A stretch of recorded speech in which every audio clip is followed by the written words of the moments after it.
Warahmatullahi wabarakatuh. Kamu nggak di atasnya? Alhamdulillahirrabbilalamin. Salawat wassalamu ala asrafil mursalin wa ala alihi wa ashabihi wa man tabi'ahu bi ihsan amma ba'du. Teman-teman, perkenalkan dulu. Nama saya Ruli Indrawan. Saya founder dari Pondo IT, kemudian pesantren IT dan Loker Muslim. Pada kesempatan ini saya akan sharing terkait cara membangun tim dan pengalaman saya juga 1,5 bulan di umroh meninggalkan tim seperti itu. Nah, materi saya tadi udah ini ya. Oke, kalau intinya waktu yang singkat membahas hal yang saya gelutin selama hampir 10 tahun lebih, gitu loh, 10 tahun suka duka dalam membangun tim. Tentu tidak tidak cukup dengan hanya 30 menit menjelaskannya, tapi oke lah. Tapi yang jelas semoga dengan waktu yang sedikit ini Allah kasih keberkahan. Oke. Itu historisnya. Sekarang santri Pondok IT sekitar udah 200-an lebih kalau dari ini ya, atau kalau total sama alumni 500-an. Kemudian di pesantren IT ada masih puluhan, karena ini bedanya apa sih? Karena secara positioning adalah beda kerjasama ya, beda kerjasama. Intinya Kita kok nggak muncul di sini? Yang saya lakukan adalah bangun tim sebanyak mungkin, pabrik SDM sebanyak mungkin. Jadi gitu loh. Jadi terus kenapa IT? Karena ya tuh zaman ini digital marketing, masalah teknologi sangat cukup menjanjikan, jalur yang cepat ya menurut saya. Nah, sambil itu juga membuat mindset di dunia pendidikan, bagaimana bisa mewujudkan sekolah gratis dan bisa berkualitas. Oke, ini rahasianya, bahasanya saya kupas intinya pengalaman saya atau intisari dalam membangun tim lah ya. Oke, lanjut. Oke. Nah, ini alasan yang strong why, langsung poinnya aja. Langsung poinnya, bangun organisasi atau bisnis sejatinya membangun manusia. Kalau kita nggak bisa membangun tim, maka kita tidak bisa membangun bisnis gitu. Jadi bahasanya business people, bicara bisnis itu bicara manusia. Jadi manusia yang kita develop, yang kita perlakukan itu adalah customer kita, itu klien kita, itu manusia. Begitu juga tim kita juga kita perlakukan manusia. Jadi mindset ini harus sejatinya ketika kita berorganisasi atau berbisnis itu akan harus bicara tim. Nah, maka ketika membangun bisnis harus membangun tim. Jadi salah satu tugas utama seorang business owner adalah membangun tim. Dan ini menjadi satu kesatuan ya, gitu. Dan mindsetnya langsung dong, ada poin-poinnya langsung aja saya ngambil ini. Nah, satu lagi dong, mindsetnya dulu dong. Oke, ini. Tapi sebelum mulai dulu, ayatnya dulu.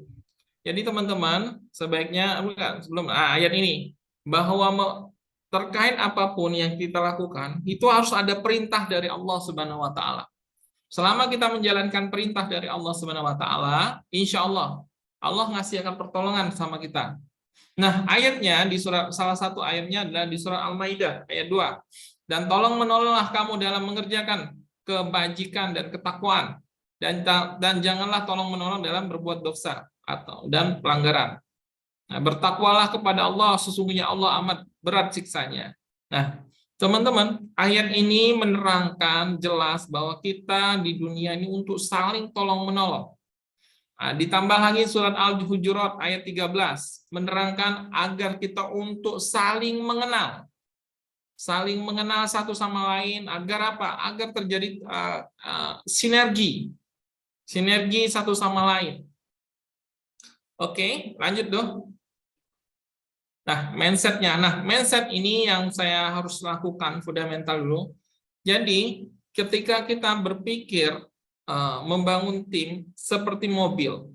Jadi, kalau kita punya tujuan, tentu kita harus melakukan apa? Kalau tujuannya besar, gitu kan? Tentu kita tidak bisa hanya sekedar jalan kaki, gitu loh. Kita tidak bisa sekedar hanya naik sepeda, gitu. Nah, tapi kalau tujuan sudah besar, kita sudah harus membawa kendaraan, mobil, bus, truk, atau bahkan pesawat.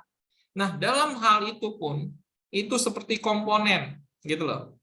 Mobil itu adalah bagian komponennya, ada dashboardnya, ada bannya, ada mesinnya, ada tempat duduknya, gitu loh. Semua komponen itu harus saling berkaitan agar perjalanan besar tadi, proyek besar tadi itu bisa berjalan secara baik, gitu loh. Gitu, ada bensinnya, gitu loh, gitu kan, bahan bakarnya, terus ada yang mau dibawa, gitu loh. Kemudian atau mindsetnya seperti permainan bola. Permainan bola bisa dibayangkan kalau semua striker, tidak ada yang back-nya. Tentu permainan itu akan tidak menarik, bahkan ya tim itu akan kacau, gitu loh. Atau semua back dan semua tidak maju, maka tidak akan terjadi gol. Dalam bisnis ataupun organisasi ada yang mikir produksi, ada yang mikir marketing, ada yang penyerang, ada yang bertahan, gitu. Nah, ini juga seperti dalam suatu hadis bahwa setiap orang tuh punya kelebihan dan kekurangan. Nah, seperti anggota tubuh, Rasulullah SAW kan, bahwa tubuh satu lain itu ketika ada rasa sakit, kaki sakit, tangan mencari obat, gitu loh. Gitu loh. Mata melihat di mana obat itu ini. Nah, terus kaki berjalan untuk mendapatkan obat tadi. Mulut bicara, menanyakan di mana obat, gitu loh. Itulah filosofi bagaimana ketika kalau kita tidak bisa punya tim, hanya jadi bekerja sendiri, itu bisa dibayangkan effortnya, gitu loh. Effort yang dibayangkan itu tidak akan bisa menunjukkan hal-hal yang besar, gitu loh. Seperti itu. Kembali lagi loh. Back lagi. Nah, inilah manfaatnya, gitu loh. Terus poinnya adalah manfaat adalah jadi ketika kita punya tim, kita lebih baik daripada sebelumnya. Tentu tadi bahwa di dalam ayat Quran mengatakan kul kullu ya'malu ala syakilah. Jadi setiap orang itu punya potensi masing-masing. Nah, teman-teman bisa melihat potensinya di Temu Bakat ya, Pondok IT, pesantren IT menggunakan temubakat.com. Bisa dicek di sana, bisa melihat potensi-potensi masing-masing seseorang, gitu loh. Ini kalau bicara lebih detail adalah personality seseorang, gitu loh. Ada Stephen, ada MBTI, ada di ESC. Nah, itu semuanya adalah melihat agar mengetahui potensi semua apa yang kita kelebihan dan kekurangan kita. Nah, potensi itulah ada yang orang di talent mapping itu kemampuan di masalah terkait marketingnya, ada bisa melihat kemampuan marketingnya, atau dilihat komandernya. Komander itu kemampuan komandonya. Ada yang edukasinya, kemampuan dia dalam untuk mengajar. Dan ada analisisnya, kemampuan dia dalam menganalisis, gitu. Nah, di situ kita bisa melihat gambaran hal-hal penting, gitu loh. Nah, tim, sehingga dalam komponen-komponen itu kita ketahui. Nah, kita kickback dulu bahwa organisasi itu memiliki 4 pilar. Pilar pertama marketing, pilar kedua adalah SDM, Pilar ketiga adalah operasional, dan keempat adalah keuangan. Nah, pilar ini adalah komponen-komponen dalam suatu organisasi, mau yayasan ataupun ini gitu. Nah, singkat cerita, ketika komponen-komponen itu saya cuma nguji juga gitu loh. Mulai nguji berapa bulan kemarin untuk meninggalkan, agar jujur saya membangun Pondok IT ini dengan keterbatasan gitu loh, dengan keterbatasan. Jadi ya masih banyak hal-hal yang perlu diperbaiki, tapi alhamdulillah keterbatasan ini juga bisa minimal membuat saya adalah lebih bisa melakukan banyak hal gitu loh. Nah, disinilah manfaatnya. Kita bisa lebih baik, waktu kita lebih bisa banyak untuk memikirkan hal yang lain gitu loh. Tidak tersibukkan dengan hal-hal yang sifatnya rutinitas gitu kan. Kita juga tugas kita untuk merapikan lagi strategi-strategi. 3 business owner itu yang perlu kita kuatkan adalah strategi, memikirkan strategi. Kemudian adalah membangun tim tadi, itu salah satu core-nya. Nah, tim ini adalah tim intern ataupun ekstern. Tim ekstern itu relasi-relasi, makanya saya mencoba untuk membangun relasi di Saudi, dan akhirnya jadi tugas selanjutnya adalah membangun opportunity. Tercetuslah ide pondok umroh. Nah, pondok umroh gitu loh. Tujuannya adalah membuat umroh ala santri gitu loh, dengan budget yang minim gitu. Nah, selain itu manfaatnya yang bisa kita rasakan gitu loh kan, kerjaan kita tentu akan lebih cepat gitu kan. Kenapa? Karena tugas-tugas sudah dipecah sesuai dengan porsi masing-masing. Nah, dengan itu tim kita akan lebih optimal dalam pengerjaannya, gitu kan? Karena mereka kita sudah melakukan fashionnya, gitu loh.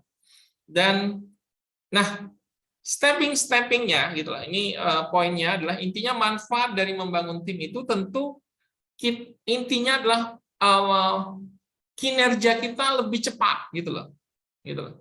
Kinerja kita lebih cepat, gitu kan? Dan insya Allah dari situ banyak hal yang kita bisa dapatkan. Gitu.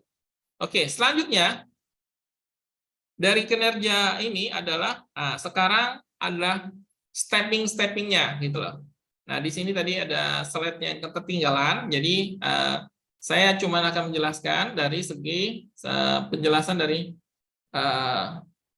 step-nya. Jadi step-nya itu ada 3 step. Pertama, input, proses, output, gitu loh.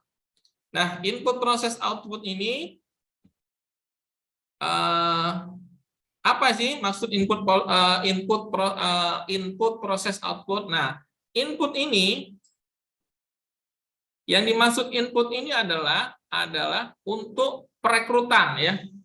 Input perekrutan. Jadi buat teman-teman dalam perekrutan ini yang perlu kita perhatikan adalah apa nih tugas apa dulu nih gitu loh yang perlu kita lakukan gitu loh. Tugas apa dulu perekrutan ini gitu loh. Rekrutmen itu adalah apa kebutuhan yang kita paling urgent. Nah, buat teman-teman awal yang paling urgent tentu biasanya di sektor menurut saya ya adalah di digital marketing atau di marketing. Jadi kita harus mencari hal-hal yang urgent. Kalau teman-teman sudah marketingnya oke, sekarang mulai memikirkan cari orang-orang untuk memikirkan SDM dan operasional, gitu kan? Butuh mencari manajer, gitu loh. Nah itu, di sini juga ada tim saya, Mas Niko. Nah di sinilah dia yang salah satu membantu saya untuk memastikan tim-tim bisa berjalan, gitu loh. Itu salah satunya. Nah kemudian dari rekrutmen ini gitu kan hal-hal yang perlu kita butuhkan gitu. Jadi kita tahu nih hal-hal apa aja yang perlu kita butuhkan. Jadi teman-teman dari 4 pilar ini mana dulu menurut saya dari 4 manajemen apa dulu yang dilakukan dalam marketing. Karena disinilah menjadi nafas ujung tombak kita. Nah kedua habis itu adalah mulai kita mikirkan HRD ya yang harus bisa mengontrol gitu loh kan, mengontrol untuk kinerja produksi gitu loh, dan seterusnya. Nah, keuangan kita bisa handle dulu sementara dari stepping-steppingnya seperti itu. Nah, kemudian setelah input, kalau input yang saya lakukan adalah yang perlu kita lakukan sebenarnya proses. Jadi input proses adalah pertumbuhan. Pertumbuhan ini adalah tim kita harus maju gitu loh. Karena dialah yang menjalankan perusahaan ini gitu loh. Tanpa tim kita, ibaratnya ya ketika tim kita bodoh, akan berdampak di perusahaan kita, organisasi kita. Gitu loh. Maka dari itu kita terus pacu belajar kemana saya sering bawa tim saya, santri saya belajar kemana. Nah, kayak Mas Tiko saya pernah bawa kedatangan coach Armala gitu loh, pelajarin gitu loh. Nah, agar apa? Agar mereka akan lebih ngerti gitu loh. Nah, cuman bagi Mas, gimana kalau kita langsung yang hebat aja? Nah, resiko ketika merekrut yang sudah hebat, effortnya gede. Pertama, budget untuk gajinya pasti lebih besar. Kedua, dia sudah punya semacam kultur atau habit sendiri yang membuat kita agak akan kesulitan ketika dia ritmenya dengan sejalan dengan visi kita. Kemudian, nah itu menjadi tantangan ketika kita mencari rekrut tim yang sudah secara notabene sudah jadi ya gitu loh, sudah jadi ya gitu loh. Itu resikonya. Nah, kemudian tapi yang resiko dari awal, tantangannya adalah waktu. Waktunya akan lebih besar. Gitu saya Rido nih tim saya gitu kan, dia bagian IO gitu kan. Nah, ini masih anak muda sih gitu loh. Mas Rido umur berapa? 20 Kiai. 20. Jadi dia Masya Allah, umur Masya Allah. 20, Mas Piko umur 20-an juga gitu loh kan. Nah, disinilah letak seorang kita bahwa kesalahan tim kita itu adalah bagian dari proses belajar. Jangan berharap tim kita pinter tanpa ada kesalahan. Itu mustahil menurut saya. Sukses tanpa kegagalan itu agak mustahil. Karena sukses dan gagal itu satu paket gitu loh. Satu paket, satu kesatuan. Jadi mau nggak mau antara sukses dan gagal itu harus jadi nyatu. Nah, saya kalau ngomong ini effortnya ya, menurut saya effortnya. Tapi kalau mau dampaknya adalah ya tadi saya bisa jalan ke keluar kota, keluar negeri dengan waktu yang tidak sebentar ya gitu loh. 1,5 bulan, 45 hari ya gitu loh. Itu suatu hal yang kita harapkan gitu loh. Jadi setelah saya pernah ketemu investor juga, yang dia inginkan itu apa sih gitu loh. Ternyata mindset investor itu jadi saya adalah freedom, free waktunya, free finansialnya gitu loh. Nah, seperti itu insight-nya. Dan akhirnya tujuan dari kita hidup membangun organisasi ini adalah tujuannya ada dua hal. Pertama adalah duplikasi kemampuan kita. Kedua adalah delegasi gitu. Itu salah satu yang harus kita edukasikan proses ini. Nah, proses ini adalah pendidikan ini atau sarana pengembangan diri seorang tim kita adalah kita harus mengedukasi gitu. Mengedukasi hal-hal yang apa yang harus kita lakukan gitu loh. Dan kita harus meningkatkan level selanjutnya gitu loh. Nah, kemudian setelah input, proses, output. Nah, output itu masa berkarya. Jadi berikanlah kesempatan tim kita untuk mengembangkan potensi-potensinya. Kalau bisa mereka jadikan CEO ke depan gitu loh. Jadi anak muda ke depan sudah bisa jadi CEO, jadi pimpinan, jadi ini. Nah, itulah bisa dibayangkan, bisa ntar Pak Oni juga secara kapasitas yang sudah kerja di perusahaan perbankan gitu loh, dan melihat anak-anak muda yang masih seperti ini, notabene masih belia, sudah dipacu seperti ini, menurut saya ini percepatan sebenarnya gitu loh. percepatan. Mungkin saya panennya nggak sekarang, tapi saya sudah merasakan sedikit panen bahasa saya gitu loh, dampaknya dengan banyaknya waktu gitu kan. Sudah tim secara bisa berjalan juga. Di sisi lain hari ini juga Mas Piko ngisi kok, ngisi di tempat lain di Pondok IT ya gitu loh. Jadi mereka sudah bekerja secara paralel gitu loh. Jadi bergerak sana sini sini gitu loh. Nah, itu yang mindset yang saya harus lakukan gitu loh. Gimana kita dengan waktu hanya 24 jam tapi bisa melakukan banyak hal.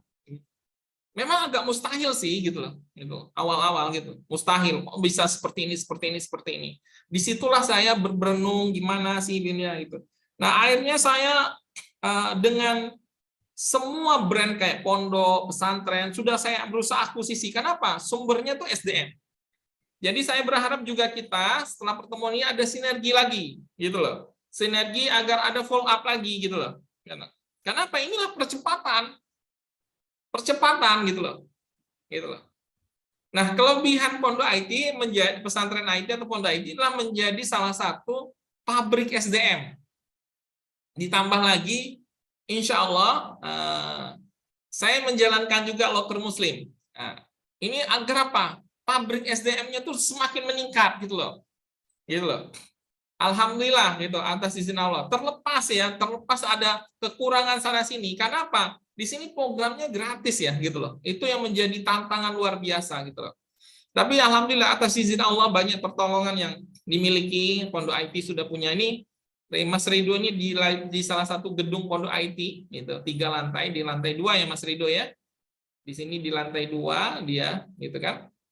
Nah, saya di pesantren IT juga bukan gedung tapi rumah yang cukup lumayan luas gitu loh. Ada di muslimahnya juga gitu loh, di muslimah gitu loh. Jadi secara hal-hal yang ini saya bongkar semua ya, ini dampaknya, steppingnya adalah kalau karya, ketika berkarya ini sudah tinggal nunggu panen gitu loh. Bahasa saya, siapa yang menanam, dia yang menuai gitu loh. Gitu loh. Siapa yang menanam, dia yang menuai gitu loh. Semakin banyak yang kita tanam, semakin banyak kita tuai gitu loh.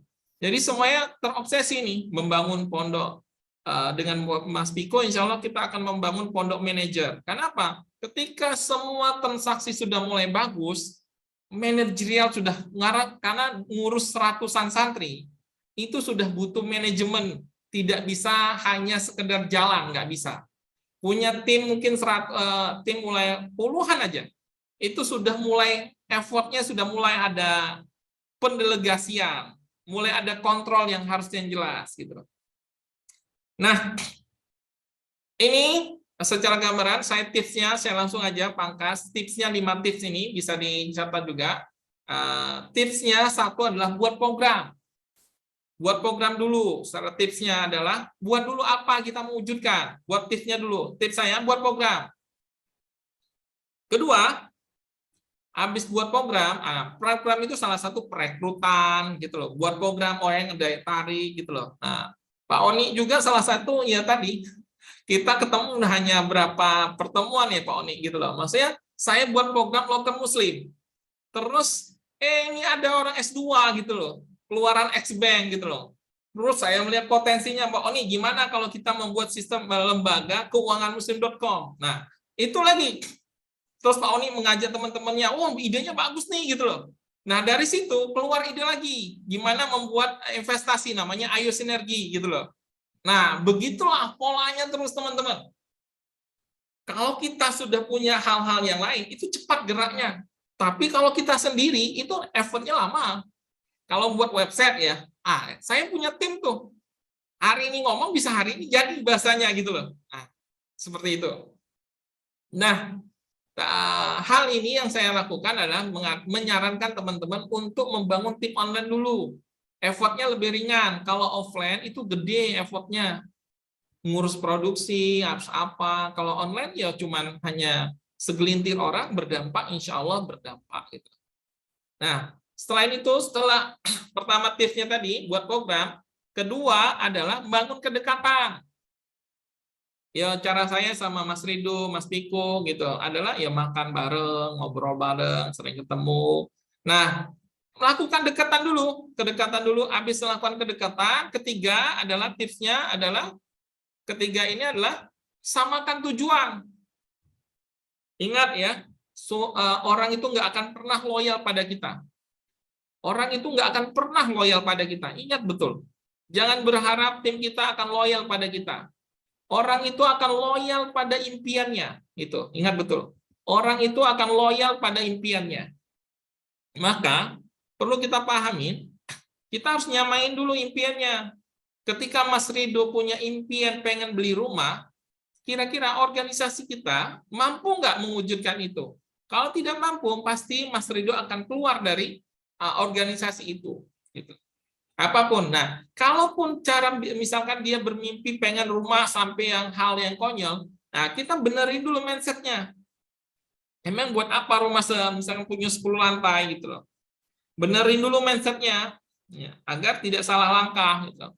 Nah, kalau sudah tadi punya program, buat program atau lakukan perekrutan, bangun kedekatan, kemudian adalah menyamakan tujuan, keempat adalah bagi tugas. Nah, saya melihat Mas Ridho ini jago nih kalau IO. Kalau acara apa, dialah bagian IO-nya. Itu loh. Karena dia potensinya di situ. Nah, kalau Mas Piko lagi ngisi ya. Di lantai 1 dia ngisi juga gitu. Jadi, nah, dia bagian bagaimana memastikan operasional berjalan gitu loh. Kaizen-nya gitu loh, bagaimana cara ya tadi operasional bisa berjalan rapi, pondoknya harus tertata gitu loh. Nah, di sisi lain sekarang tim saya di digital marketing di sini ada Mas Bram. Nah, gitu loh. Nah, Mas Bram bagian bagaimana memikirkan bagaimana traffic gitu loh. Traffic yang harus bisa berjalan gitu loh. Jadi saya di sini pun buat teman-teman yang punya kemampuan, saya kita kenalan dulu nih gitu loh. Bisa jadi kita bisa kerja bersama gitu loh, menurut saya gitu loh. Nah, tapi mindset yang saya tanamkan, ayo kita kerja buat apa dulu nih gitu loh. Paham nggak? Nah, kalau kita tujuannya Allah semua, clear teman-teman. Ingat ya, ketika tujuannya sudah Allah, pasti pertemuan. Paham nggak? Pasti ketemu. Tapi antara dunia dan akhirat nggak akan ketemu. Nggak akan ketemu tuh. Antara dunia dan akhirat nggak akan ketemu. Jadi, harapan saya dari pertemuan ini akan kita bisa melahirkan bagaimana Dr. Soleh Atia selanjutnya, melahirkan banyak wakaf produktif gitu loh. Nah, saya insya Allah sangat terbuka sekali dalam teman-teman yang punya kendala di digital marketing, dalam membangun tim, apalagi sekarang sudah di lembaga keuangan muslim, insya Allah Pak Oni dan timnya juga bisa bantu gitu, insya Allah gitu loh. Dan insya Allah ini kalau memang teman-teman setuju, kita akan ada follow up lagi gitu loh. Tidak sekedar hanya pertemuan, tapi ya memang sih kita butuh nyari kesungguhan, karena kalau hanya angin-anginan, ya acara ini kenapa kita buat agak sedikit yang ini, kalau buat gratis kan mungkin banyak, tapi effortnya gede, tapi teman-teman yang mau serius, ayo gitu loh. Ya, kita bantu habis-habisan gitu loh. Seperti itu. Nah, kalau di operasional yang saya percaya di sini adalah Mas Piko gitu loh. Untuk membantu merapikan dalam tata pengelolaan gitu loh, SDM gitu. Itu gambaran setelah tadi udah 4 ya, membagi peran, tugas. Terakhir adalah tentukan goal terdekatnya gitu loh. Goal terdekat, stepping-steppingnya seperti itu gitu loh. Udah kalau tinggal itu, nah di sini boleh terakhir Mas Ridho, tahu nggak? Slide terakhir. Nah, slide terakhir itu adalah hukum Maslow. Hukum Maslow itu hukum bagaimana stepping ya, stepping dalam mempertahankan tim gitu loh. Jadi tim itu pertama ya tadi sosiologisnya, misal kebutuhan apa gitu loh, yang dia butuhkan, makan, minum gitu loh. Yang ya pokoknya. Maka saya buat program itu adalah kayak Loker Muslim, Pondok IT, mereka ya makan dan tempat tinggal gratis gitu loh. Sehingga mereka punya rasa nyaman dulu gitu loh. Nah, terus naik lagi rasa aman gitu loh. Rasa aman intinya dia ya tadi misal sudah punya ada ketenangan, ada tempat tinggal gitu loh. Itu. Kemudian ada rasa sosial, mereka di bahasa kata tuh mereka punya peran gitu loh, punya peran gitu loh. Dan ya mereka dapat penghargaan aktualisasi gitu loh. Gitu. Nah, setelah itu mereka aktualisasi diri, pengembangan diri gitu loh. Ketika wah enak nih kalau ikut Mas Ruli nih, kita terus diajarin belajar bertumbuh terus gitu loh. Kita dimajuin terus gitu loh, gitu loh. Nah, Mas Rulinya sabar dengan proses-proses ini gitu loh. Nah, seperti itu gitu loh. Inilah gambaran sederhana membangun tim ya teman-teman gitu loh. Secara singkat saya juga tahu-tahu tanya 30 menit.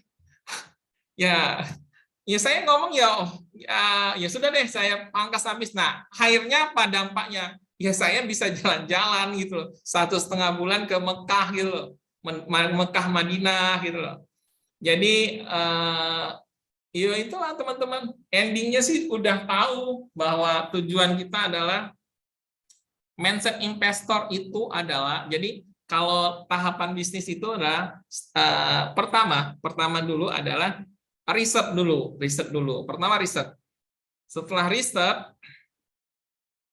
adalah sinergi, level kedua adalah sinergi. Ini nggak dimasuk di sini ya. Ini sudah level tahapan bisnis, bukan tahapan bangun tim, bukan. Tapi bolehlah saya ceritakan sedikit. Jadi pertama tuh riset apa nih gitu loh. Wah, tapi riset yang punya long term. Jadi kalian saya, pesantren IT, pondok IT ini pasti long term. Loker muslim itu long term. Kenapa saya embel-embel muslim semua? Udahlah, orang yang bisa diatur tuh orang muslim menurut saya. Gitu loh. Kalau teman-teman bekerja dengan non, itu sulit ngaturnya, gitu loh. Dia mau ini memang profesional, tapi tidak bisa kita, ya ingat ya, kita berbisnis bukan bisnis untuk bisnis tak memperkaya diri, tapi kita berbisnis adalah bagaimana mendapatkan surganya Allah, gitu kan. Nah, syarat surga Allah orang muslim dulu, gitu loh. Makanya di situ memfilter dulu, gitu. Nah, selanjutnya, ketika sudah seperti ini, riset long term, kemudian cari partner, sinergi. Nah, teman-teman, saya selaku Pondok IT, Pesantren IT, Loker Muslim, mengajak bagi teman-teman yang pengen kerjasama dalam pembentukan timnya, gitu kan, dalam menawarkan jasa, teman-teman ada kendalanya di mana, buat website, logo, dan lain sebagainya, advertiser, bisa. Nah, setelah udah kenalan nih salah satunya, nih saya berharap bisa sinergi nih dengan Mas Ruli nih misalkan. Oke. Atau teman-teman punya kelebihan apa? Misalkan, teman-teman sudah bagus nih, bingung keuangan. Nah, di sini misalkan dengan Pak Oni gitu kan, untuk membantu konsultan keuangannya gitu loh. Nah, itu juga monggo tergantung. Nah, setelah riset, kedua adalah sinergi, ketiga adalah cari duit. Cari duit dulu, jangan bangun tim dulu saran saya. Bangun tim ini bukan berarti nggak boleh, bangun seperlunya, bangga. Nah, gitu. Intinya bangun tim itu selalu, sinergi itu selalu gitu loh. Yang misalnya sinergi dengan Pak Oni ini, saya tidak punya bayaran apa-apa ya Pak Oni ya. Kita pertemuan ya. Saya cuma adu ide dulu, saya kelebihan saya dan bla bla, dia gimana gitu loh. Kalau cocok lanjut, kalau enggak apa-apa gitu. Nah, kalau sudah itu harus mendatangkan duit gitu loh. Ketika dapat duit, baru dipagar tuh Pak Oni untuk keuangan kerjasama kayak gini ya. Nah, dia dipakem, dibuat kayak pagar, dibuatlah ini yang program ini. Pastikan kenyamanan Pak Oni, sosialnya juga gitu loh. Penghargaan gini deh. Kalau saya mau akuisisi Pak Oni mau nggak? Ini saya ada rumah, saya ada ini, tapi mobil dan ini jabatan dan bla bla bla gitu loh, mau nggak?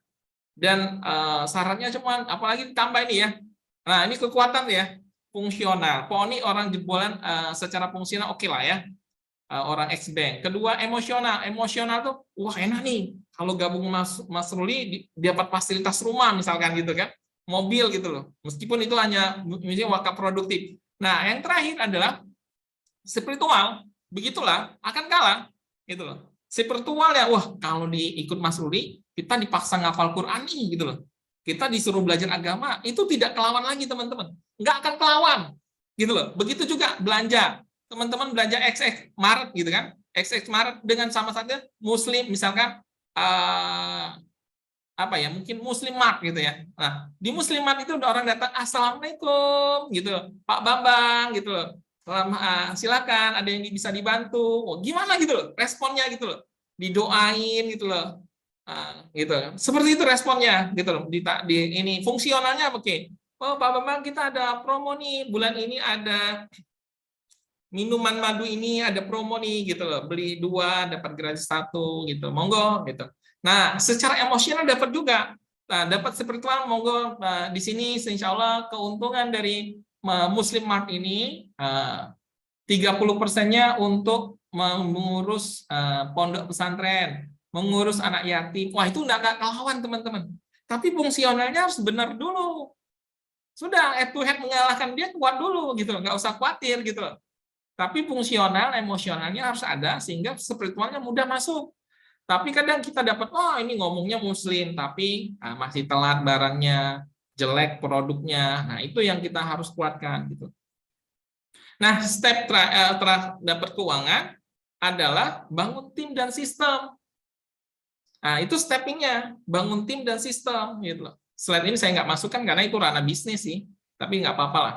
Nah, bangun tim dan sistem, karena tim itulah yang akan bisa, tim oke, sistemnya sudah jalan, baru duplikasi. Buka cabang sini, cabang sini. Nah, saya pernah buka tuh cabang sini, itu agak kerepotan, pontal-panting. Ketika sistem dan timnya nggak kuat. Akhirnya saya mundur lagi nih, oh, udah kita stop dulu deh. Buka cabangnya kita mundur dulu. Kita pastikan dulu kekuatannya gitu loh. Gitu loh. Nah, kalau sudah duplikasi, udah kayak Mixui gitu loh. Sudah freedom dia, mau buka di tiap ini. Indomaret mau dibuka dimanapun nggak ada masalah. Uangnya udah nggak unlimited gitu loh. Nah, seperti itu gambarannya. Enaknya kalau sudah tim, mau buka di mana aja sudah nggak ini gitu loh. Ya Mixui ya kayak yang terkenal sekarang. Itu timnya pasti solid. Sistemnya sudah ada gitu loh. Oke, karena waktu juga ya, ingat itu kalau waktunya kurang. Sudah cukup belum nih? Kayaknya lebih ya.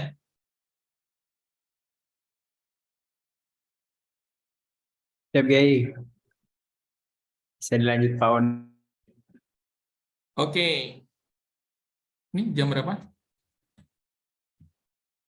16.39. 16. Oke, ini ya, Pak Oni, jatuh Pak Oni ya. Ntar ya teman-teman, saya selaku memateri, mungkin teman-teman masih ada yang kurang puas, tenang, teman-teman bisa langsung kontak juga ke nomor saya juga bisa gitu. Dan atau teman-teman kita ada hal yang peluang selanjutnya kalau teman-teman berkenan gitu loh. Bagaimana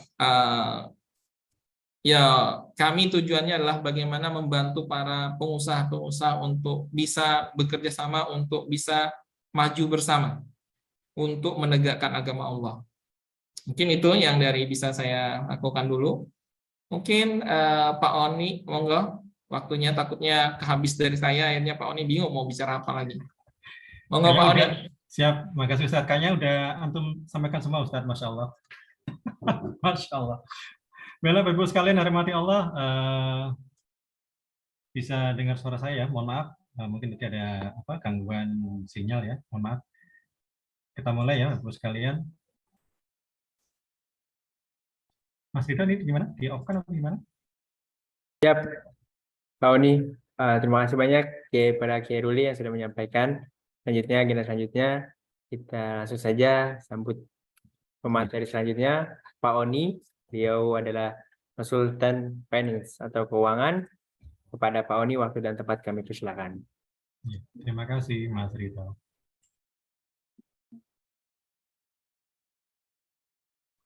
Nah, ini.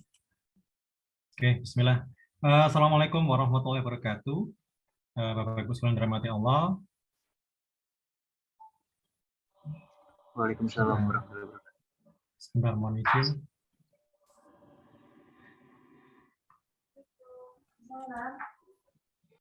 Ada trouble ya Mas itu? Ini udah keluar, Pak. Nah, Lihatnya tapi sudah bisa di keluar. tempat saya masih off ini. Oh, Sebentar.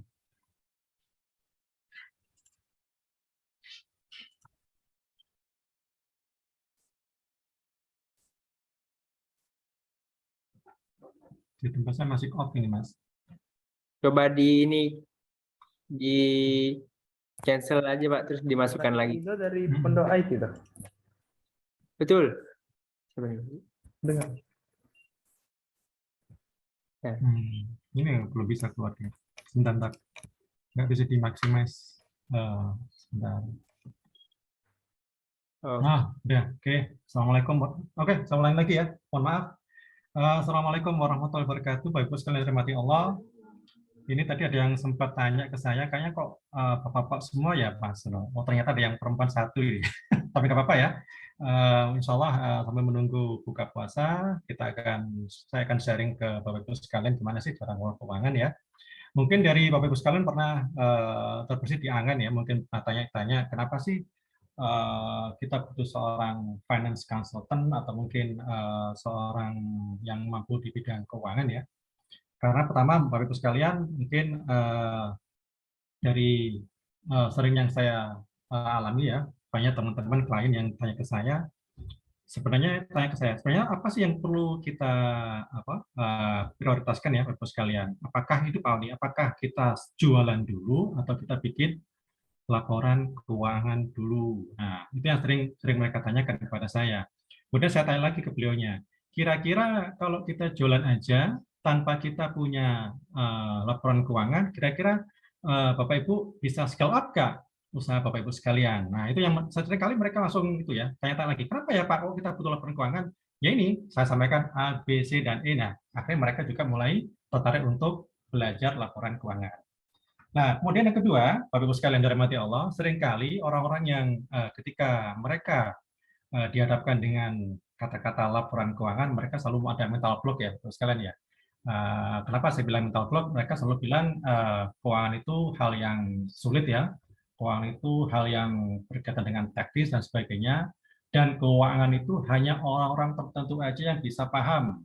Dalam hal ini mereka selalu berpikir ternyata mereka selalu berpikir kenapa ya orang keuangan itu harus background-nya akuntansi atau harus background-nya istilahnya dalam tanda kutip orang yang paham di ilmu ekonomi atau manajemen sebagainya. Nah, saya juga bilang ke beliaunya, nah mungkin Bapak Ibu nggak pernah pikir ya, mungkin background saya ketika saya di perbankan, apakah saya background akuntansi juga?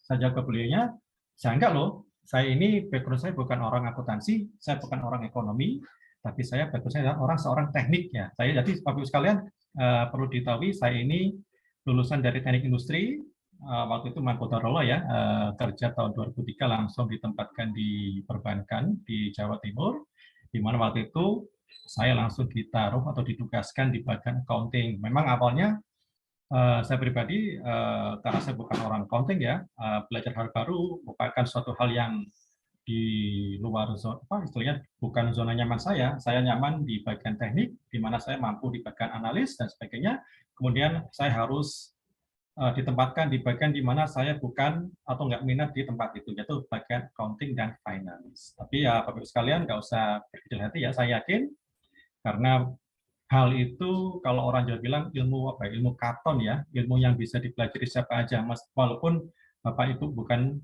background dari accounting ataupun ekonomi. Tapi insya Allah dengan kami dari tim konsultan keuangan Muslim, kami juga di sini juga bertugas untuk mendampingi Bapak Ibu sekalian yang mau scale up bisnis ataupun gimana sih cara betulin laporan keuangan sehingga nanti ya dari laporan keuangan itu Bapak Ibu sekalian bisa menganalisa keuangannya, apakah usahanya profit atau rugi, atau mungkin usaha Bapak Ibu sekalian bisa di scale up, atau mungkin tunggu karena mungkin modalnya kurang bisa menarik investor dari pihak lain. Itu ya Bapak Ibu sekalian ya. Oke, kita lanjut lagi ya. Ini yang selalu saya dapatkan ya Bapak Ibu sekalian ya. Ketika ditanya sama business owner ya waktu itu, apa sih gimana cara meningkatkan penjualan? Nah, itu yang selalu bilang itu mereka ke saya. Tanya itu ya saya. Bagaimana meningkatkan profitabilitas? Bagaimana mengembangkan produk atau layanan baru? Atau mungkin juga bagaimana menarik pelanggan baru? Nah, juga ada lagi bagaimana meningkatkan efisiensi operasional. Nah, ini ya sering juga di PR-nya para business owner ya Bapak sekalian ya. Kemudian lagi ada lagi tanya lagi bagaimana sih bersaing dengan para pesaingnya. Nah, ternyata business owner ini juga mikir ketika mereka punya usaha yang sama dengan pesaingnya. Contohnya kalau di tempat kami misalkan ya di suatu ada Car Free Day ya. Satu lokasi itu Car Free Day punya ada 3 atau 4 lokasi dengan usaha yang sama. Contoh ayam geprek ya Bapak sekalian ya. Contoh sebenarnya seperti itu. Nah, di sini sebagai seorang business owner gimana caranya produk saya yaitu ayam geprek ini punya nilai tambah atau value added di mana yang 3 lainnya ini nggak punya. Sehingga nanti orang-orang ketika datang Car Free Day mereka langsung datang ke tenan kita ya untuk menikmati sarapan pagi berupa ayam geprek atau mungkin ya kolder lainnya.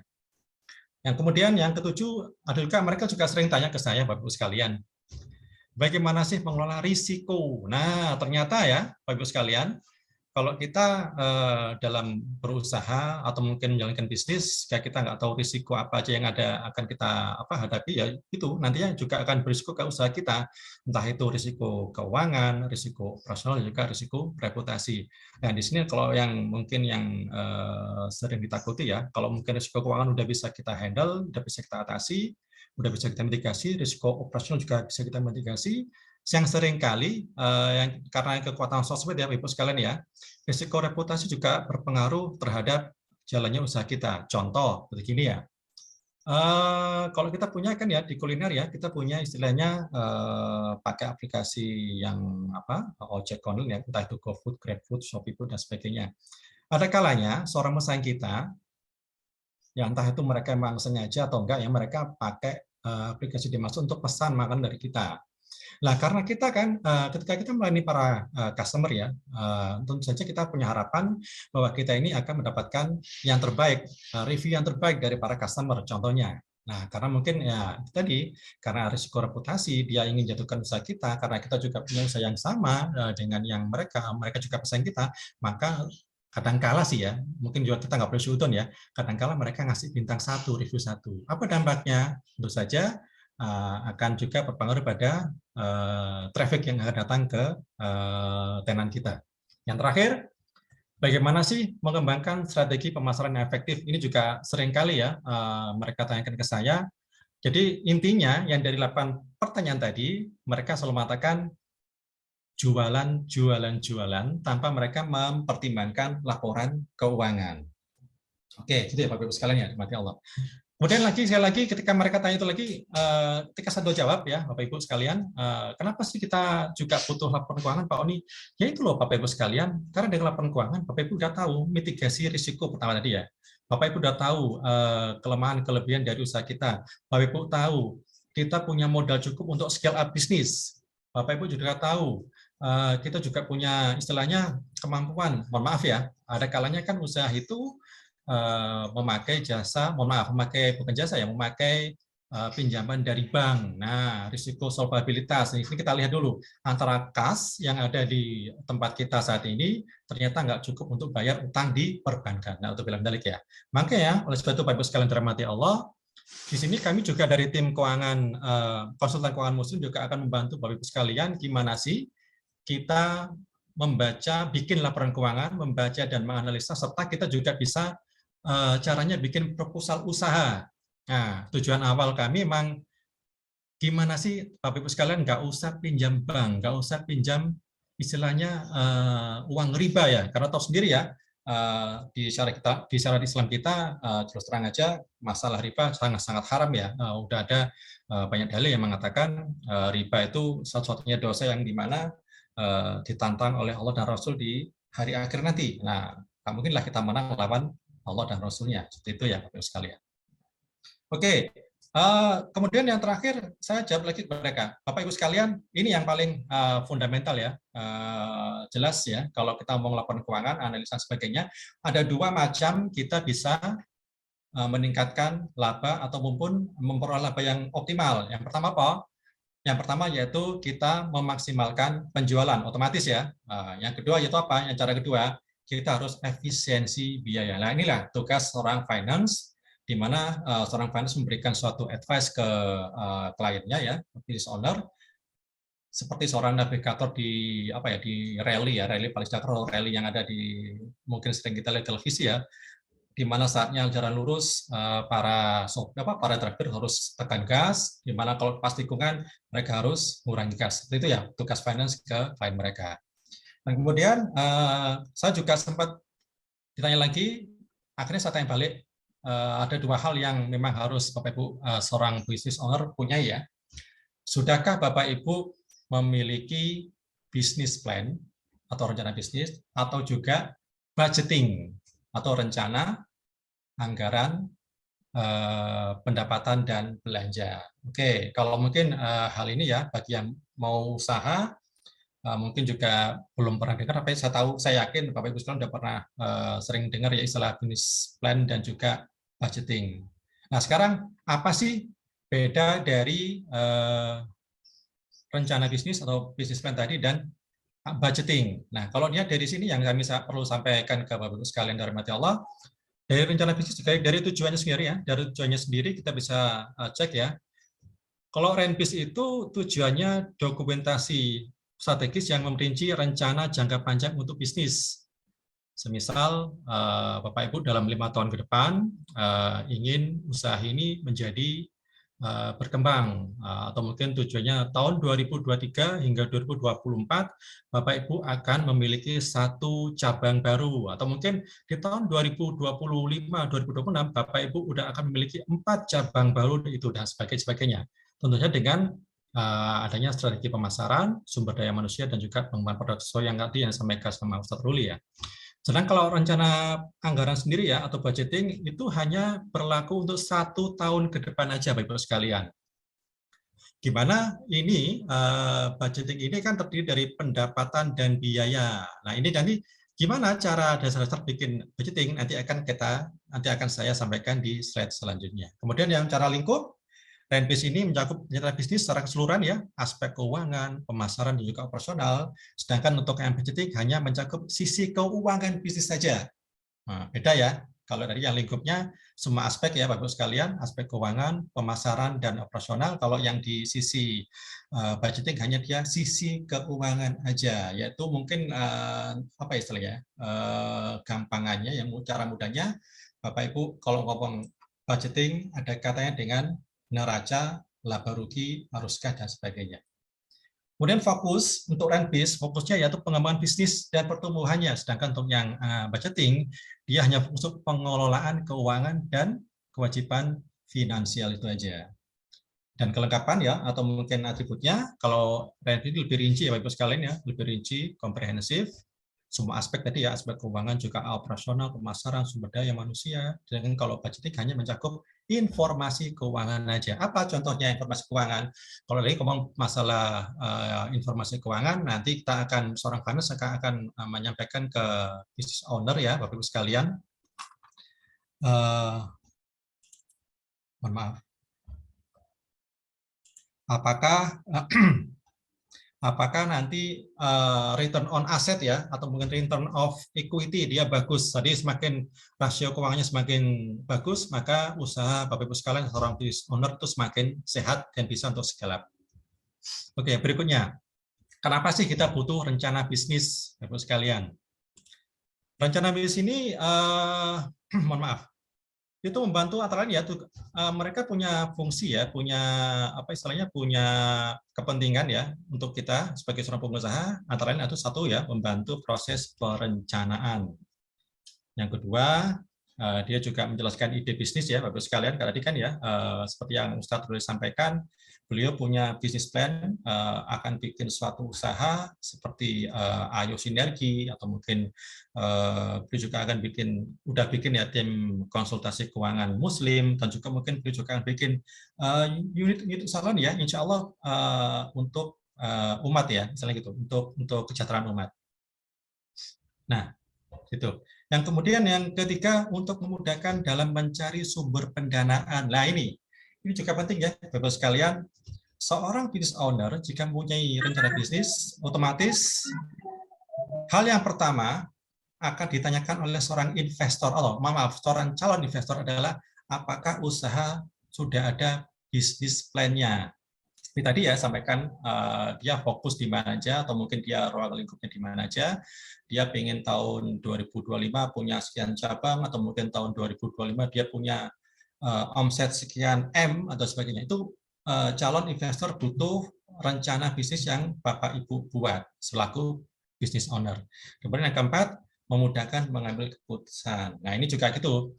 Nah nanti juga Bapak Ibu sekalian bisa cek ya, dari rencana bisnis bisa dipantau terus ya, apakah ini perlu direvisi, apakah ini perlu istilahnya diperbaiki lagi, atau mungkin perlu istilahnya perlu second opinion ya, bisa juga ya, nggak ada masalah kok. Sebenarnya Bapak Ibu sekalian punya rencana bisnis, ada orang lain yang istilahnya mau bantu atau itu silakan, nanti insya Allah kedepannya tim konsultan juga akan masuk sebagai pendampingan untuk pemikiran rencana bisnis Bapak Ibu sekalian.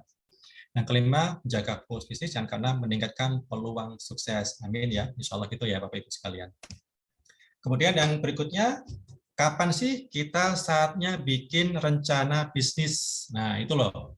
Kalau memang secara teori Bapak Ibu sekalian ya, kita mau bikin rencana bisnis itu idealnya itu sebelum awal tahun berikutnya. Contoh sekarang tahun 2023 ya. Berarti rencana bisnis ini harus dibikin sebelum Januari 2024. Karena apa? Kalau kita nggak bikin jauh hari sebelum 2024, ada contohnya sekarang 2023 ya, maka Bapak Ibu akan kehilangan arah untuk istilahnya nggak punya guide ya, nggak punya navigasi. Ini tahun 2024 mau ngapain aja? Kalau dia kan sudah sampaikan 2024 bikin 4 cabang, ini sekali cabang dan sebagainya. Semakin cepat plan bis dibuat, maka Bapak Ibu bisa merencanakan lebih awal. Bapak sekalian bisa misalnya punya strategi bisnis ya yang tepat, sehingga nantinya kalau mau scale up nggak ada masalah, kalau mau ada investor masuk juga malah alhamdulillah nggak ada masalah. Nah ini dasar dalam pembuatan rencana bisnis. Yang pertama yaitu asas SWOT ya Bapak sekalian. Kalau tadi kita lihat pesaingnya siapa, kekuatan kita di mana, kemudian opportunity ya, kesempatan kita di mana, threat-nya, ancaman kita siapa aja, pesaing kita dan sebagainya. Kemudian masalah pasar ini juga penting Bapak sekalian ya. Kalau kita mau ngomong masalah pasar, jelas kita ngomong apa ya, segmenting, targeting, positioning, nah, kayak itu ya ilmu ekonomi itu ya, segmenting. Siapa sih pasar kita? Pasar ini juga harus istilahnya harus tepat ya. Misalkan siapa target pasar kita? Target pasar kita menengah ke bawah. Ini kan terlalu luas ya. Kita harus fokus lagi. Menengah ke bawah itu siapa orang-orangnya? Penghasilan per bulannya apakah 5 juta, apakah 3 juta, atau mungkin lebih spesifik lagi. Bapak Ibu jualan produk di mana mereka bisa beli karena mereka punya uang di kantong mereka. Seperti itu. Yang ketiga, analisa pesaing. Nah, ini juga sangat penting ya. Kalau kemarin Ustadz Ruli juga sempat menyinggung masalah ada istilah red ocean dan blue ocean ya Ustadz ya. Nah, beliau menyatakan kalau red ocean kita tuh berdarah-darah ya, perjuangan kita berdarah-darah. Tapi kalau kita blue ocean, nah kita nggak usah effort yang banyak, tapi insya Allah dengan bisnis kita yang di blue ocean yang nggak ada pesaingnya, maka peluang untuk sukses, peluang untuk meraih kesuksesan lebih scale up dan sebagainya akan lebih besar. Dan terakhir yaitu analisa risiko. Nah, tadi ya risiko keuangan, operasional, risiko risiko reputasi dan sebagainya. Kemudian ini kalau mau bikin contoh renbis sederhana. Ini kayak kasih contoh apa ini ya? Contohnya ini kayak kue basah ya, Bapak sekalian. Kue basah namanya kue lumpur bakar khas Sidoarjo. Nah, ini juga ada rencana eksekutif ya.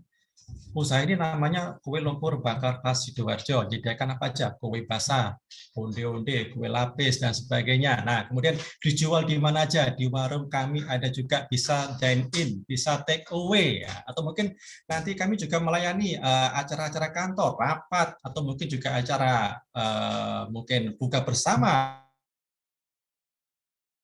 Nah, sini yang kita lihat dulu pesaing-pesaing kita itu apa aja. Ternyata yang main di situ banyak ya Bapak sekalian ya.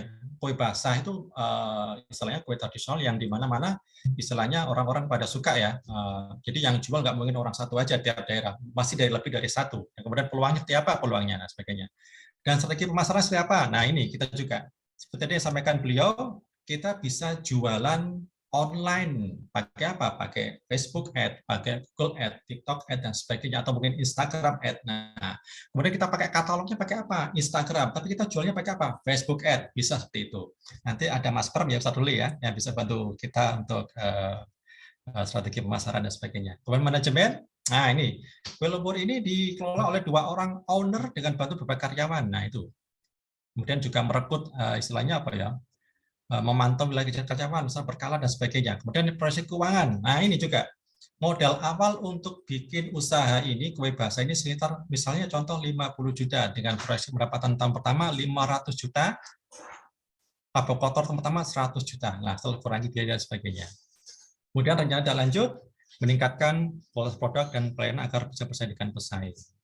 Oke, terus kita langsung bahas ya, apa sih budgeting itu? Kalau kita ngetahunya kan RAPB ya, Rencana Anggaran Pendapatan Biaya. Apakah itu juga masuk ke RENBIS? Sangat-sangat masuk, Bapak-Ibu sekalian ya. Karena RENBIS ini juga masuk akal jika kita didukung dengan budgeting yang pas. Nah, jadi ya mau bikin apa cabang baru, buka cabang baru, kita butuh modal yang cukup untuk bikin cabang di tahun 2025 atau 2026 dan seterusnya. Nah, di sini kalau RENBIS, apa saja RENBIS ini yang isinya Bapak-Ibu sekalian? RENBIS mohon maaf, budgeting ya, mohon maaf. Budgeting ini apa sih Bapak-Ibu sekalian? Budgeting ini intinya isinya itu ya pendapatan, biaya produksi, biaya operasional, biaya pemasaran, dan juga biaya administrasi. Kemudian kapan sih maksimal dikerjakan untuk budgeting ini? Ya tadi sama ya, sebelum istilahnya sebelum mohon maaf, sebelum tahun berjalan ya, kayaknya yang sampai dengan RENBIS ya, kalau RENBIS 5 tahun ke depan kita bikin sebelum bisnis itu berdiri bisa digunakan, atau mungkin saat bisnis itu udah jalan bisa kita bikin, atau mungkin dibikin tiap tahun, RENBIS 2024, RENBIS 2025, RENBIS 2026, dan seterusnya. Sama juga dengan budgeting ya, Ibu sekalian, dirahmati Allah, budgeting ini juga dibikin sebelum tahun berjalan ya, sebelum tutup tahun buku berjalan ya, 2024, berarti kita bikin maksimal di bulan Desember. Kalau saya pribadi, ketika saya mendampingi klien, saya selalu menyampaikan ke beliau-beliaunya bahwa budgeting ini seharusnya maksimal dibikin pada bulan Oktober. Karena apa, Bapak-Ibu sekalian? Semakin cepat kita bikin budgeting ya, budgeting juga ada kaitannya dengan laporan keuangan ya. Jadi Bapak-Ibu sekalian bikin laporan keuangan tiap bulan, dari laporan keuangan tiap bulan Januari, Februari, Maret, April, Mei, dan seterusnya hingga Oktober, maka Bapak-Ibu bisa memprediksi siklus usaha Bapak-Ibu sekalian. Kapan siklusnya laba bisa naik atau omset naik, kapan omset turun, itu bisa kelihatan dari laporan keuangan yang ada di yang akan terintegrasi kepada budgeting tadi. Itu ya Bapak-Ibu sekalian. Semakin Bapak Ibu bikin laporan keuangan akurat, maka dampaknya Bapak Ibu sekalian bisa bikin atau bisa membuat budgeting secara efektif dan efisien. Ini dari ya, gimana caranya bikin budgeting? Oke, hitung pendapatan bulanan pastinya ya. Selama setahun, hitung pengeluaran bulanan selama setahun dibagi 12, itu ya, buat daftar prioritas. Nah, sekarang putus apa? Mau maksimal penjualan atau mau efisiensi biaya. Yang keempat, tentukan jumlah pengeluaran yang dapat dikurangi, efisiensi tadi ya. Yang kelima, susun rencana anggaran pendapatan dan belanja. Dipantau terus RAPB dimaksud dan selalu evaluasi tiap bulan ya. Jadi gini, budgeting itu kan dibikin selama setahun, tapi dia di breakdown selama 12 bulan, mulai Januari hingga Desember. Nah, breakdown-nya itu dibikin seperti kayak pembanding ya, antara laporan keuangan realisasi di bulan berjalan dengan budgeting yang ada di bulan berjalan. Contoh, anggaran Januari laba 1.000 sekian. Ternyata di laporan keuangan kita belum mencapai laba 1.000, hanya 900 sekian. Maka ini juga perlu dievaluasi lagi, apakah yang salah di omset, penjualan, atau yang salah kita terlalu gede di bagian biaya. Ini contoh ya, contoh contoh anggaran pendapatan yang sederhana. Jadi Bapak sekalian, selama setahun ya, disetahunkan, dievaluasi, rata-rata selama setahun Bapak Ibu sekalian, penjualan di warung ini diprediksi akan naik jadi 200 juta, contoh omset. Dari pesanan acara sendiri ada 150 juta. Kemudian belanja bahan baku. Karena mungkin tahun lalu Bapak Ibu sekalian labanya kecil ya, maka tahun depan itu gimana caranya Bapak Ibu sekalian belanja bahan baku seefisien mungkin. Kalau mungkin contoh gini ya, kalau kita jualan kuliner ya, bikin kue ya, kue entah itu cake, entah itu kue basah, kan kita butuh telur ya Bapak Ibu sekalian ya. Butuh telur sekian kilo, mungkin juga tepung sekian kilo. Nah, kita harus bisa mengakali atau mencari solusi gimana caranya bahan baku ini seminimal mungkin. Contoh sekarang, telur kan juga ada 3 macam ya, Bapak sekalian ya. Warna coklat yang paling mahal ya. Yang kedua warna krem ya, yang ketiga warna putih yang gampang pecah. Nah, Di sini kita kita harus pinter-pinter mengevaluasi. Semisal kalau yang kita beli yang nomor 1 ini, nomor coklat, dia bisa tahan hingga 1 bulan. Tapi karena kita bikinnya selalu habis, maka mendingan kita beli yang nomor 2 atau nomor 3, yang kulitnya lebih tipis ya, yang krem atau yang putih. Nah, seperti itu ya Bapak Ibu sekalian. Kemudian gaji karyawan. Kalau dulu mungkin ya di perusahaan besar, kalau dulu mereka pakai apa istilahnya, kalau di perbankan ya, ada namanya petugas ATM ya, mereka mengisi ATM, mereka maintain ATM dan sebagainya. Tapi dengan berjalannya waktu, mereka perbankan mengganti manusia menjadi mesin. Adanya kalau dulu pakai, kalau contoh lagi, kalau dulu store-nya lewat teller, sekarang ada mesin namanya ADM ya, automatic deposit machine. Jadi mereka memotong antrian, efisien di antrian. Yang kedua, mereka efisien di tenaga kerja, yaitu mengurangi jumlah teller. Otomatis nggak membayar banyak teller, akhirnya mereka pakai mesin ADM. Nah, gitu. Promosi juga gitu ya, kalau kemarin promosinya kurang efisien, pakai itu sekarang di budget tahun depan harus sekian, maksimal harus sekian. Sampai listrik, airnya juga itu, maksimal harus sekian. Kalau dulu mungkin airnya, mohon maaf ya, kalau kita lihat sendiri efisiensi, seringkali kita juga bisa bocor, kalau kita pakai air yang PDAM ya, keran kita bocor itu juga pengaruh ke biaya yang akan kita keluarkan per bulannya, Bapak sekalian. Oleh sebab itu, semakin kita efisien, contoh, kalau ada keran bocor segera diganti, daripada dia netes ya, debit air makin naik terus. Kemudian listrik juga gitu. Listrik juga kalau misalkan Bapak Ibu sekalian per bulannya bisa kena 300.000 ya, maka usahakan tiap bulannya maksimal 200.000. Kenapa?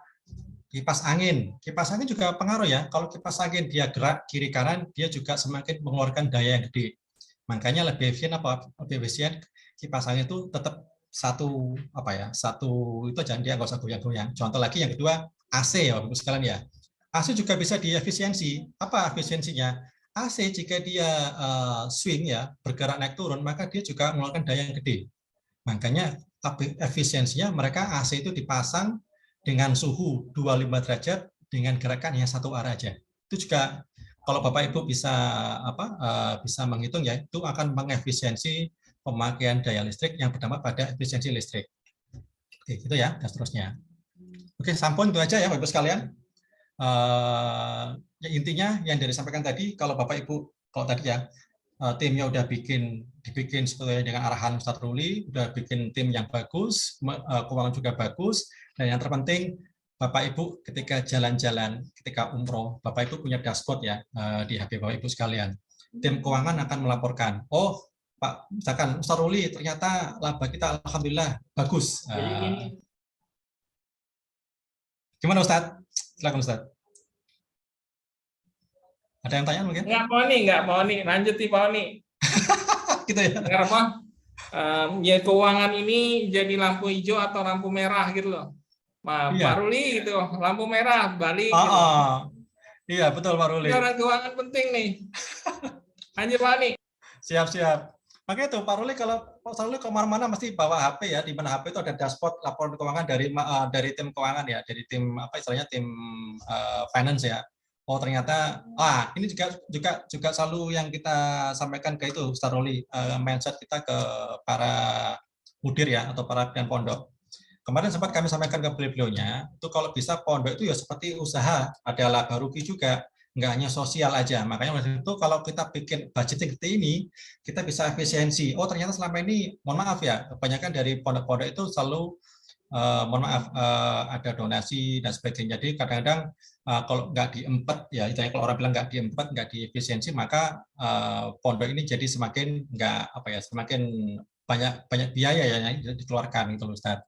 Makanya butuhnya kemarin kami sampaikan ke pondok-pondok itu kita mulai saat ini perlu untuk efisiensi. Itu tadi listriknya, mungkin penggunaan AC, penggunaan kipas, kemudian airnya juga jangan sampai ada air keran yang bocor atau mungkin penggunaan yang di luar kebutuhan gitu loh.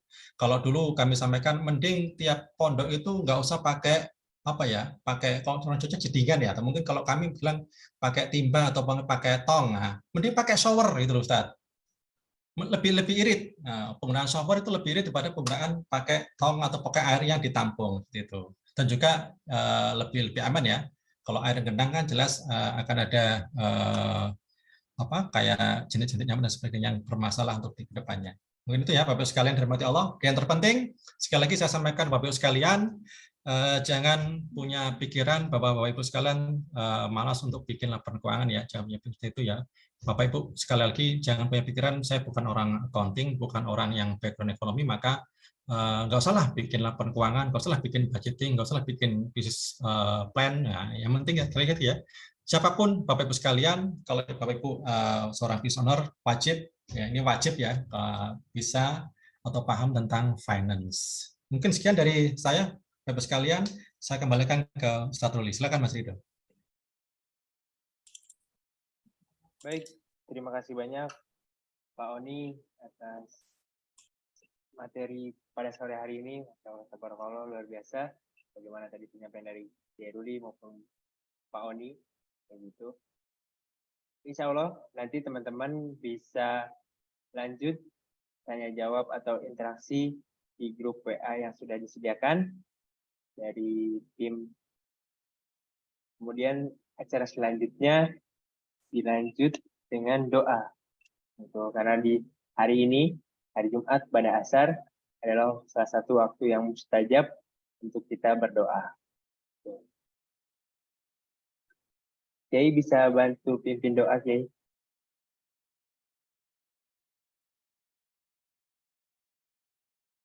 Tes. Ini ada kebutuhan Ustadz Pondok IT, monggo pimpin doa dulu. Kan enak ada tim nih, makanya gitu loh. Saya bukan ada timnya ini gitu. Tapi ini sesi tanya jawab ada nggak doh? Takutnya mereka mau nanya-nanya. Satu atau dua. Oh gitu. Bentar. Jadi nggak ada feedback balikan. Siap Ustadz. Boleh mungkin ada satu pertanyaan atau dua pertanyaan yang mau bertanya, silakan. Sebelum berdoa, silakan ada yang mau ditanyakan, monggo.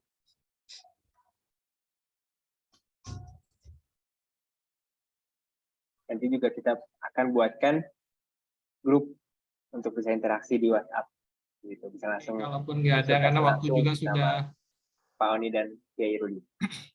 Waktu juga udah mepet ya. Kalau ada pertanyaan bisa di grup, insya Allah. Insya Allah saya juga kasih tahu kalau ada bisa bertanya dengan nomor WA saya, gitu kan. Nih, salah satu ada tim enak nih, ada Ustadznya Pondok IT ya, monggo. Kita berdoa dulu untuk waktu-waktu mustajab ini ya. Monggo Ustadz Yudi ini, Ustadz Yudi, gitu kan. Masya Allah. Ya mau ya nih. Gak masuk tuh. Gede banget. Baik, bismillahirrahmanirrahim. Assalamualaikum warahmatullahi wabarakatuh. Waalaikumsalam warahmatullahi wabarakatuh. Pak Oni, sehat Pak? Alhamdulillah, Masya Allah. Ini seumuran dengan Pak Oni nih, kayaknya nih, seumuran. Baik, Mas Ridho sehat ya Mas? Sehat Ustaz. Alhamdulillah. Alhamdulillah. Langsung saja ya, karena waktunya terbatas, kita sama-sama menundukkan hati dan pandangan kita, bermunajat kepada Allah Subhanahu wa Ta'ala yang telah memberikan kita berbagai macam nikmat. Insya Allah hari ini juga kita diberikan nikmat bisa mendapatkan sharing ilmu yang luar biasa ya, dari Ustadz Ruli, dari Pak Oni. Baik, a'udzubillahi minasyaitonir rajim. Bismillahirrahmanirrahim. Allahumma shalli ala Muhammadin wa ala alihi wa sahbihi ajma'in. Allahumma rabbana zalamna anfusana wa illam taghfir lana wa tarhamna lanakunanna minal khasirin. Allahumma inna nas'aluka salamatan fid din wa afiatan fil jasad wa ziyadatan fil ilmi wa barakatan fil rizqi wa taubatan qabla al-maut wa rahmatan 'inda al-maut wa maghfiratan ba'da al-maut. Allahumma hawina 'alaina fi sakaratil maut wa najatan minan nar wal 'afwa 'inda al-hisab. Allahumma ati nufusana taqwaha wa zakkiha anta khairu man zakkaha anta waliyuha wa maulaha.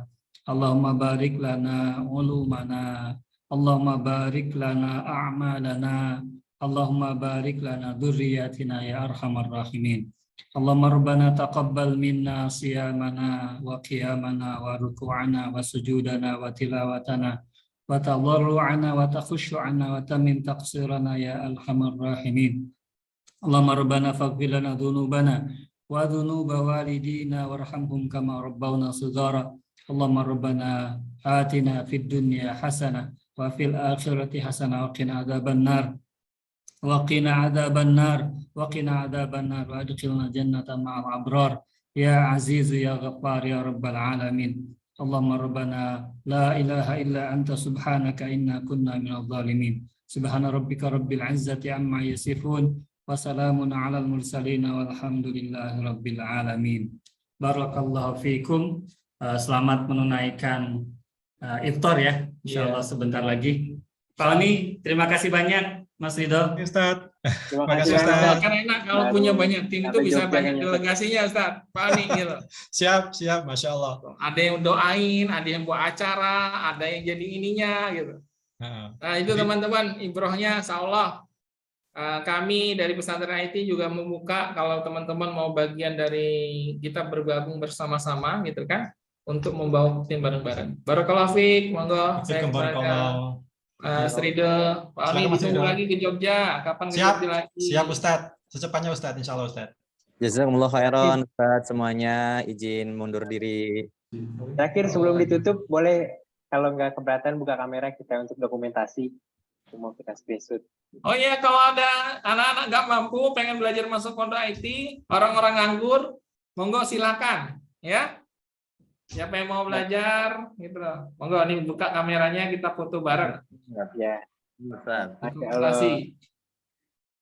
Yang lain boleh, kalau nggak keberatan kita foto bareng.